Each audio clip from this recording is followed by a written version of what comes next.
ఇప్పుడు నేనేమంటున్నా అంటే భరోసా ఇచ్చిండని కిషన్ రెడ్డి గారు చెప్తే సరిపోదు. కిషన్ రెడ్డి గారిని నమ్మే పరిస్థితి లేదు.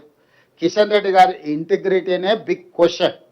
ఇంత కీలకమైన సమావేశాన్ని ఇక్కడ మేము పెట్టి అఖిలపక్షాన్ని పిలిచి మీరు రాండి, మీరు సహకరించండి అంటే వీడికి రాకుండా నాకు పని ఉంది ఢిల్లీలో అని పోయిండు మంచిది, వేరే మీటింగ్లో ఉన్నాయన్నాడు.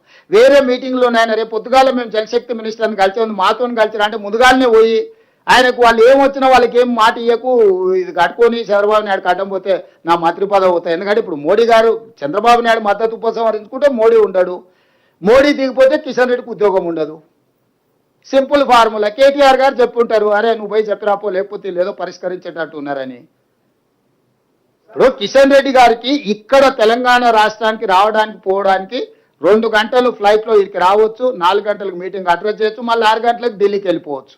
ఇది చేయలే, పోనీ వాళ్ళు బిజీగా ఉన్నాడు. బిజీగా ఉంటే జలశక్తి మంత్రిని కలవడానికి సమయం ఎట్లా దొరికింది? ఆయన వీడికి మీటింగ్ ఎందుకు ఎగ్గొట్టిడు?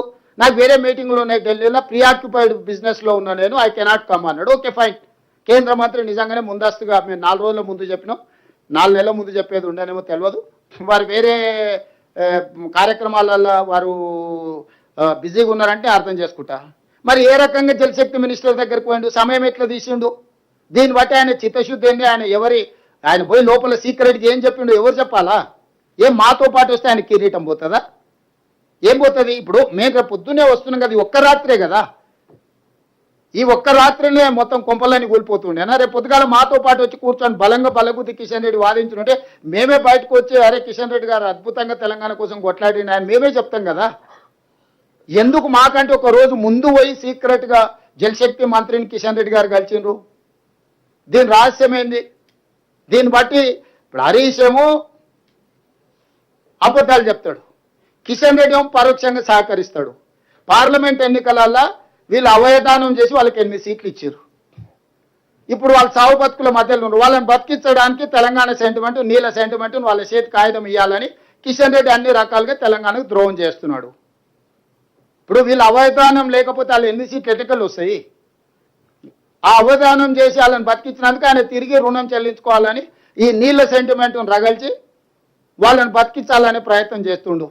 కానీ నిజాలు అనేటివి ఉన్నాయి కదా, నిజాలు నిప్పులు లాంటివి. అందుకే ఇప్పుడు అన్ని తీసుకొచ్చి మీకు చూపించిన మీటింగ్ మినిట్స్ కాదంటాడా? కాదని మనూరి వారు క్లియర్గా సహకరిస్తాము, రాష్ట్ర ప్రయోజనాలకు మేము కట్టుబడి ఉంటాము, మీరు ఎక్కడికి రమ్మన్నా వస్తాము, మేము ఎక్కడికి తీసుకెళ్లాలన్నా తీసుకెళ్తామని సమావేశానికి వచ్చిన డీకే అరుణ గారు, రఘునందన్ రావు గారు స్పష్టంగా రాష్ట్ర ప్రభుత్వ వాదనతోని ఏకీభవించారు. భవిష్యత్ కార్యాచరణలో సహకరిస్తామన్నారు. ఎక్కడికి కావాలన్నా తెలంగాణ ప్రయోజనాల కోసం మేము కట్టుబడి ఉంటాం, మేము ప్రయత్నం చేస్తాం స్పష్టంగా చెప్పారు. వాళ్ళ మాటల్లో మాకు చిత్తశుద్ధి స్పష్టంగా కనిపించింది.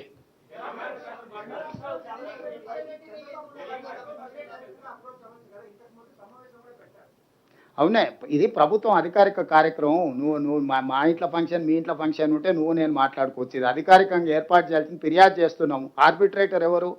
2 రాష్ట్రాల మధ్యలో వివాదాలు వచ్చినప్పుడు arbitrator government of India, Jalshakti minister. రేపు పొద్దుగాల పోయి జలశక్తి మినిస్టర్ని కలుస్తున్నాము. అపెక్స్ కౌన్సిల్ చైర్మనే జలశక్తి మినిస్టర్. ఆ అపెక్స్ కౌన్సిల్ చైర్మనే రేపు పోయి కలుస్తున్నాం మేము.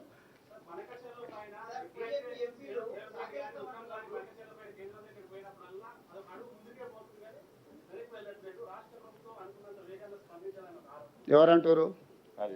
ఇక ఆయన తప్ప ఇంకెవడని ఉన్నాడా? నేను అదే చెప్తున్నా, అన్ని అబద్ధాలు. ఇప్పుడు అదే చెప్తున్నా. ఇప్పుడు నేను చెప్పేది అది. కేవలం అబద్ధాలతో బతకాలని చూస్తున్నారు. పిల్ల చేష్టలు అంటారు కదా, నీకు తెలుసు కదా.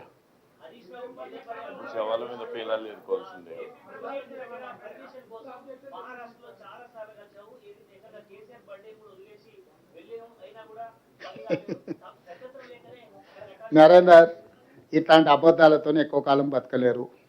క్యాబినెట్ అప్రూవల్ ఉందని చెప్పిండ్రు. 96 క్యాబినెట్లు అయినాయి. 96 క్యాబినెట్లలో ఎక్కడ కూడా కాళేశ్వరానికి అనుమతి లేదు. నేను స్పష్టంగా చెప్తున్నా. కాళేశ్వరంలో కట్టిన ప్రాజెక్టుల యొక్క అంచనాలు పెంచడానికి క్యాబినెట్కి వచ్చింది తప్ప అక్కడి నుంచి ఇక్కడికి తరలించాలనేది ఏ రోజు క్యాబినెట్లో చర్చ జరగలేదు. దానికి సంబంధించిన పూర్తి వివరాలు, డాక్యుమెంట్లు ఉన్నాయి. ఇప్పుడు నేను చీఫ్ మినిస్టర్ ఏది మాట్లాడినా కమిషన్కి ప్రభావితం చేస్తుందని కోర్టులో పోయి ఒక తొండివాదం చేసి ఏదైనా కోర్టు రిలీఫ్ తెచ్చుకోవడానికి చిల్లర ప్రయత్నం చేస్తారని నేను వివరాలు చెప్తలేను. నేను అన్నీ మాకు ఎట్లాగో ఇప్పుడు లేఖ రాసిండ్రు, 30 తారీఖు లోపల కమిషన్కి పూర్తి వివరాలతో కూడుకున్న నివేదిక మా సాగునీటి పారుదల శాఖ సబ్మిట్ చేస్తుంది. కాళేశ్వరం కమిషన్ మాకు లేఖ రాసింది. ఎప్పుడు ఈటెల రాజేందర్, హరీష్ రావు, చంద్రశేఖరరావు గారు కమిషన్ ముందల హాజరయ్యి ఈ ప్రాజెక్టులకు క్యాబినెట్ అనుమతి ఉంది అని వాళ్ళు చెప్పిండ్రు. దీనికి సంబంధించిన వివరాలు మీ దగ్గర ఏమైనా ఉంటే కమిషన్కు సబ్మిట్ చేయండి అని చెప్పి మాకు లేఖ రాసింది.